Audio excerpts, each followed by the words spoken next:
Assalamualaikum warahmatullahi wabarakatuh. Perkenalkan, nama saya Karina Air Sungai dengan NIM 811423147. Saya akan mempresentasikan hasil analisis studi kasus penerapan peraturan perundang-undangan K3 yang terdiri dari 7 kasus kecelakaan kerja di berbagai sektor industri. Baik, kasus pertama adalah ledakan boiler di pabrik kelapa sawit. Kecelakaan ini terjadi akibat tekanan berlebih atau overpressure yang tidak terkendali karena safety valve tidak berfungsi dengan baik. Namun, jika kita lihat lebih dalam, penyebabnya bukan hanya faktor teknis, tetapi juga kegagalan sistem manajemen K3.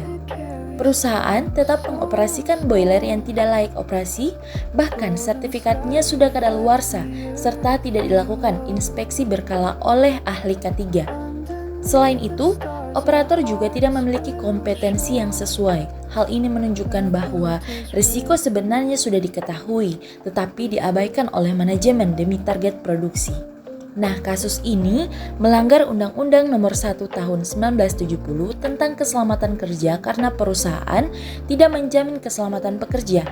Selain itu, melanggar Permenaker Nomor 37 Tahun 2016 tentang K3 Bejana Tekan karena tidak dilakukan pengujian dan sertifikasi, serta PP Nomor 50 Tahun 2012 karena tidak menerapkan sistem manajemen K3 dengan baik. Artinya, kecelakaan ini merupakan kegagalan sistemik, bukan hanya kesalahan teknis semata. Kasus kedua adalah keracunan pestisida akibat paparan bahan kimia tanpa perlindungan yang memadai. Permasalahan utamanya adalah tidak adanya sistem pengendalian bahaya kimia. Kasus ini melanggar Undang-Undang Nomor 1 Tahun 1970, Permenaker Nomor 5 Tahun 2018, serta Permenaker Nomor 187 Tahun 1999. Pengendalian yang seharusnya dilakukan meliputi penyediaan APD lengkap, pelatihan penggunaan pestisida, penyediaan MSDS, dan penyimpanan bahan kimia yang aman dan terpisah dari area makan. Kasus ketiga yaitu jatuhnya pekerja pada proyek konstruksi gedung. Pekerja jatuh dari ketinggian 15 meter karena tidak menggunakan harness dan tidak ada sistem pengaman. Nah, penyebabnya itu yang pertama unsafe action, tidak menggunakan APD. Yang kedua unsafe condition, tidak ada guardrail dan safety net. Dan terakhir manajemen, tidak ada pengawasan. Nah, kasus ini melanggar Undang-Undang Nomor 1 Tahun 1970, PP Nomor 50 Tahun 2012 dan Permenaker Nomor 9 Tahun 2016. Pengendaliannya yang pertama penyediaan full body harness, pemasangan guardrail dan safety net, pelatihan kerja di ketinggian, dan pengawasan ketat. Kasus selanjutnya yaitu kebakaran gudang bahan kimia. Kasus keempat ini adalah kebakaran akibat percikan listrik yang memicu bahan kimia mudah terbakar. Penyebabnya itu yang pertama teknisi, yaitu instalasi listrik rusak. Yang kedua lingkungan, karena ventilasi buruk. Dan terakhir manajemen, penyimpanan tidak sesuai standar. Kasus ini melanggar Undang-Undang Nomor 1 Tahun 1970, Permenaker Nomor 187 Tahun 1999, dan PP Nomor 50 Tahun 2012. Pengendaliannya yaitu perbaikan instalasi listrik, pemisahan bahan kimia sesuai karakteristik, penyediaan APAR, dan pelatihan tanggap darurat. Kasus kelima, paparan debu silika pada pekerja tambang batu. Nah, paparan debu silika yang menyebabkan silikosis akibat paparan jangka panjang. Penyebabnya itu dari teknis itu tidak adanya dust control. Dari manusia tidak menggunakan respirator dan manajemen tidak ada monitoring. Kasus ini melanggar Permenaker Nomor 5 Tahun 2018, Permenaker Nomor 8 Tahun 2010, dan PP Nomor 50 Tahun 2012. Pengendaliannya yaitu pemasangan dust control, penggunaan respirator, pembatasan waktu paparan, dan pemeriksaan kesehatan berkala. Selanjutnya kasus ke-6, kecelakaan forklift di gudang logistik.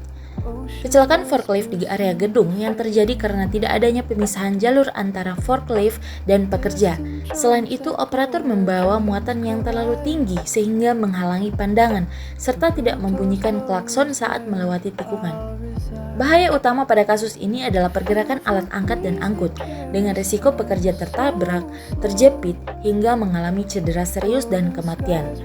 Jika dianalisis lebih dalam, penyebabnya meliputi unsafe action, yaitu operator tidak mengikuti prosedur kerja aman. Unsafe condition yaitu tidak adanya jalur khusus dan rambu keselamatan, dan faktor manajemen yaitu kurangnya pengawasan dan tidak adanya sistem pengaturan lalu lintas di area kerja. Kasus ini melanggar Undang-Undang Nomor 1 Tahun 1970 tentang Keselamatan Kerja yang mewajibkan pengusaha menjamin keselamatan tenaga kerja dan menyediakan kondisi kerja yang aman. Yang kedua, Permenaker Nomor 8 Tahun 2020 tentang K3 pesawat angkat dan angkut yang mengatur bahwa alat harus dioperasikan oleh tenaga kompeten serta harus ada prosedur operasi yang aman. Dan terakhir, Permenaker Nomor 5 Tahun 2018 tentang K3 Lingkungan Kerja yang mengatur pengendalian bahaya di lingkungan kerja termasuk tata letak dan lalu lintas kerja. Artinya, perusahaan gagal merancang sistem kerja yang aman, khususnya dalam pengendalian interaksi antara manusia dan alat berat. Nah, upaya pengendalian yang seharusnya dilakukan meliputi yang pertama, engineering control, itu membuat jalur khusus forklift dan jalur pejalan kaki, pemasangan pembatas fisik. Yang kedua, administrative control, pembuatan SOP pengoperasian forklift, pemasangan rambu keselamatan, pembatasan kecepatan, serta sistem manajemen lalu lintas internal. Yang ketiga ada APD, penggunaan helm keselamatan dan sepatu safety. Dan terakhir, manajemen, pelatihan operator forklift, sertifikasi, serta peningkatan pengawasan di lapangan. Dengan demikian, kecelakaan ini sebenarnya dapat dicegah melalui perancangan sistem kerja yang aman dan pengawasan yang baik. Kasus ketujuh yaitu sengatan listrik. Sengatan listrik yang dialami teknisi saat melakukan perbaikan panel distribusi listrik dalam kondisi masih bertegangan tanpa penerapan sistem pengamanan seperti lockout take-out. Bahaya utama dalam kasus ini adalah energi listrik dengan resiko sengatan listrik, luka bakar, gangguan jantung, hingga kematian. Nah, jika dianalisis penyebabnya meliputi unsafe condition yaitu panel listrik masih dalam kondisi aktif atau bertegangan. Unsafe action yaitu teknisi tetap melakukan pekerjaan tanpa memastikan kondisi aman. Dan terakhir faktor manajemen yaitu tidak adanya SOP kerja listrik yang ketat, tidak diterapkannya lockout take-out, serta lemahnya pengawasan. Kasus ini melanggar Undang-Undang Nomor 1 Tahun 1970 tentang Keselamatan Kerja yang mewajibkan perlindungan tenaga kerja dari bahaya listrik dan memastikan pekerjaan dilakukan secara aman. Yang kedua, Permenaker Nomor 12 Tahun 2015 tentang K3 listrik di tempat kerja yang mengatur bahwa pekerjaan listrik harus dilakukan dalam kondisi bebas tegangan atau dengan sistem pengamanan khusus. Dan terakhir, Permenaker Nomor 8 Tahun 2010 tentang alat pelindung diri yang mewajibkan penggunaan APD sesuai risiko pekerjaan. Artinya, terjadi kegagalan dalam pengendalian energi berbahaya yang seharusnya menjadi prioritas utama dalam pekerjaan kelistrikan. Upaya pengendalian yang seharusnya dilakukan meliputi engineering control, yaitu sistem isolasi listrik dan pemutus arus. Kemudian administrative control, penerapan sistem lockout take-out, SOP kerja listrik, serta izin kerja atau permit to work. Selanjutnya APD, penggunaan sarung tangan isolasi, sepatu safety, dan alat pelindung lainnya. Kemudian manajemen, pelatihan K3 listrik, sertifikasi teknisi, serta pengawasan ketat selama pekerjaan berlangsung. Dengan demikian, kecelakaan ini dapat dicegah jika prosedur pengamanan energi diterapkan secara konsisten. Baiklah, itulah presentasi dari saya. Terima kasih. Lebih dan kurangnya mohon maaf. Wassalamualaikum warahmatullahi wabarakatuh.